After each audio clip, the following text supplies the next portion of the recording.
ஜெயலலிதா மரணத்துல சந்தேகம் இருக்கு. சசிகலா அம்மா தான் காரணம். சேர்றதுக்கு அவர் வச்ச நிபந்தனை என்ன? ஜெயலலிதாவுக்கு நினைவு இல்லம். அதுக்கு பிறகு ஆறுமுகசாமி விசாரணை கமிஷன். மரணம் குறித்த ஒரு விசாரணை கமிஷன். அது பிறகு ஆறுமுகசாமி விசாரணை கமிஷன். அது நடந்தது. ஏராளமான வருஷம் நடந்துச்சு. ஊர்பட்ட பணத்த வேஸ்ட் பண்ணாங்க. அதுல என்ன ரிசல்ட் வந்துச்சு? ஜெயலலிதா ஃபவுண்டேஷன் ஆரம்பிச்சு செயின்ட் ஜார்ஜ் ஃபோர்ட் கோட்டைய வந்து அதுக்கு அட்ரஸா குடுத்தாங்க.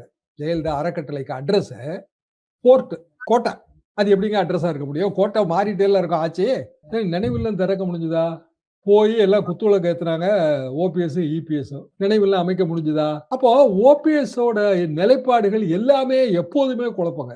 அவர பொறுத்தவரைக்கும் அவரு அந்த பணிவு அது மட்டுமே அவருக்கு ஒரு உயர்வை தந்தது. என்ன காரணம்னா, இவரால நமக்கு ஆபத்து இல்ல அப்படின்னு எல்லாரும் நெனச்சாங்க. ப்ராப்ளம் என்ன அப்படின்னா, அவரோட ஆதரவு வட்டத்த பெருக்கிக்கவே இல்ல. இதெல்லாம் வந்து டைம்ஸ் ஆஃப் இந்தியா ஆர்டிகல்ல பெரும்பாலும் இந்த செய்திகள்லாம் இருக்கு.